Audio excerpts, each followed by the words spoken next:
بسم اللہ والحمدللہ والصلاۃ والسلام علی رسول اللہ اما بعد۔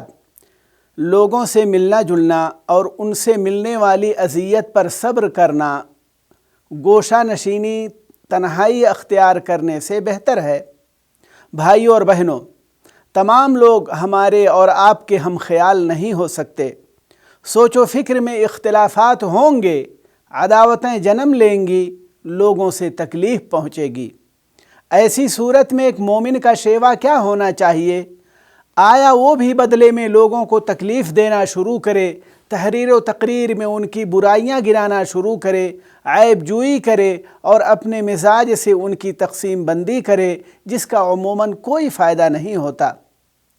یا وہ احسن طریقے سے دفاع کرے اور لوگوں کی تکلیف پر صبر کرے؟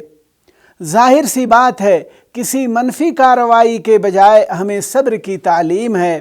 اللہ کے رسول صلی اللہ علیہ وسلم نے فرمایا، المؤمن الذی یخالط الناس ویصبر علی اذاہم اعظم اجرا من المؤمن الذی لا یخالط الناس ولا یصبر علی اذاہم۔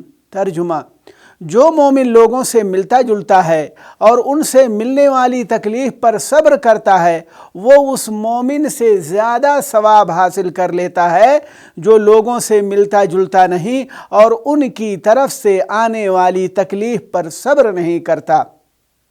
یہ حدیث صحیح ہے، دیکھیے سنن ابن ماجہ حدیث نمبر 4032۔ اللہ تعالی ہمیں اس کی توفیق دے۔ وصلی اللہ وسلم علی نبینا محمد۔